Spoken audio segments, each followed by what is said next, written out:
What if I told you that a drug offender in Malaysia could be arrested today, sent to rehabilitation tomorrow, and appear in court the next month? Yet no single agency has their full record. Why? Not because the information doesn't exist, but because it's scattered across different systems that doesn't communicate with each other. Now, are you guys ready for our video? Let's see. Jumlah penagih dadah di negara ini semakin membimbangkan. 2020 hingga 2023 oleh Agensi Anti Dadah Kebangsaan AADK mendedahkan kes penyalahgunaan dadah dalam kalangan murid dan pelajar sekolah di Malaysia, menunjukkan peningkatan yang membimbangkan.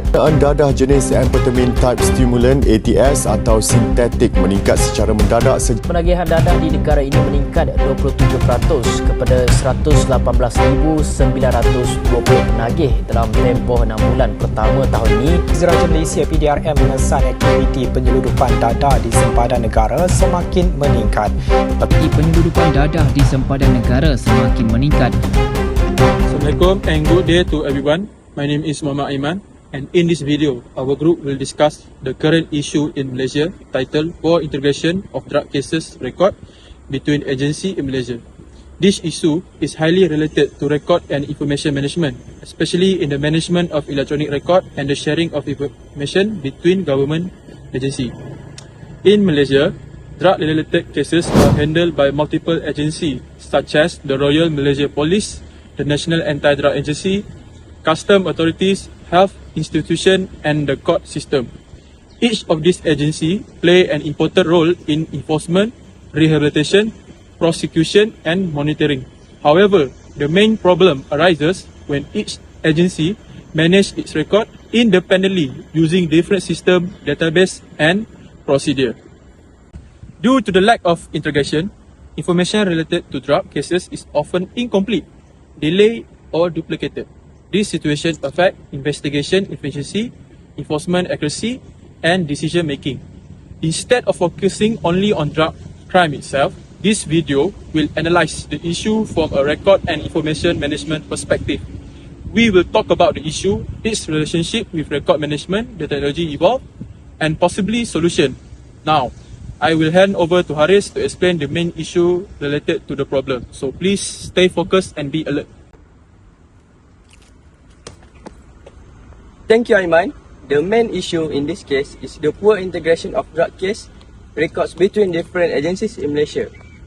When agencies operate separately, their records are stored in isolated systems that do not communicate effectively with one another.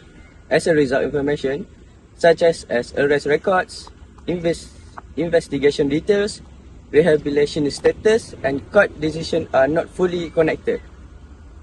This situation leads to data inconsistency when the same offender may appear under different records or identities in different agencies. In some cases, records may be outdated, incomplete or even missing. This creates confusion and increases the risk of error during investigation and prosecution. Another major issue is the absence of a centralized electronic records management system. Many agencies still rely on manual process, email or internal database that are not standardized. This weakness information sharing and delays enforcement action. In addition, poor access control and weak security measures may expose sensitive records to unauthorized access or data manipulation. When records are not properly managed and integrated, drug offenders may exploit system weakness. Some may escape detection, while others may receive inconsistent enforcement or rehabilitation decisions. This shows that the issues are not only related to enforcement but also to the failure of records and information management practice. Next, MEER will explain how this issue is directly related to records management and technology. Okay, my name is Muhammad RIDHWAN, and by the way, thank you HAREEZ. This issue is closely related to record and information management because effective record management ensure that records are accurate, secure and accessible and reliable throughout their life cycle. In drug case management, these principles are often not fully applied due to poor system integration and weak governance. in a proper record management environment, all agencies should follow standardized procedure for checking, storing, accessing and sharing records. However, in this situation, many agencies operate in silos which leads to fragmented information and limited data visibility. Without integration, record cannot support effective decision making or enforcement. Okay, from a technological perspective, drug case record involve database, cloud storage, electronic record management system and cybersecurity infrastructure. Unfortunately, these technologies are often implemented separately without integration. For example, police investigation record may not automatically update rehabilitation database, while court decision may not be synchronized with enforcement agency. Another serious concern is the lack of audit trails. Without proper audit mechanism, it is difficult to track who accessed a record, when changes were made, and whether the information was altered. This reduces accountability and increase the risk of data misuse.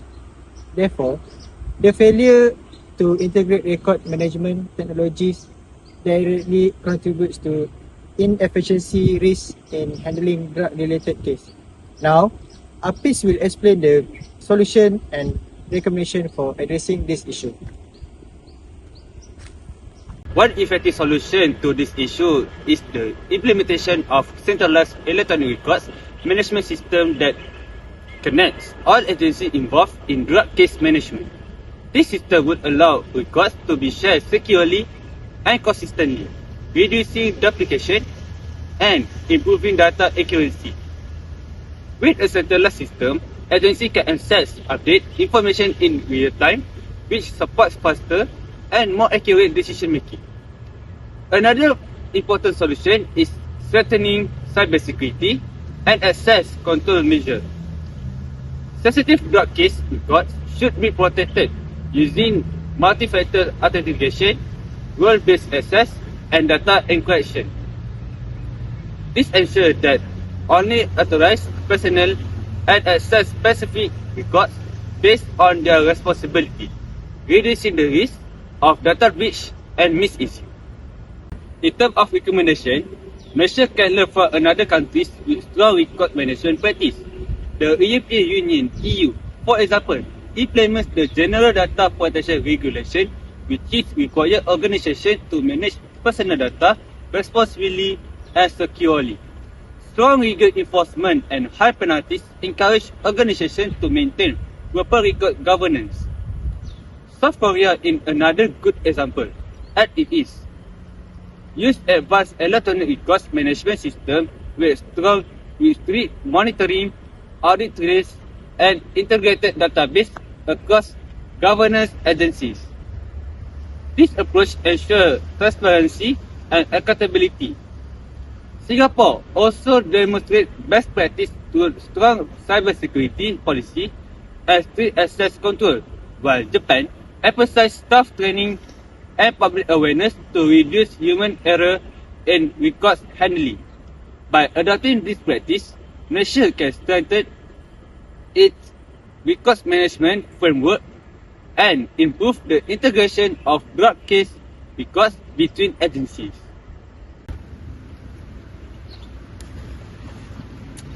So, to conclude, poor integration of drug cases record between agencies in Malaysia is a serious record and information management issue.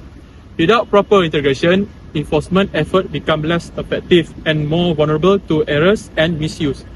By implementing centralized electronic record management system, strengthening cybersecurity and improving governance and staff training, Malaysia can enhance the effectiveness of drug cases management.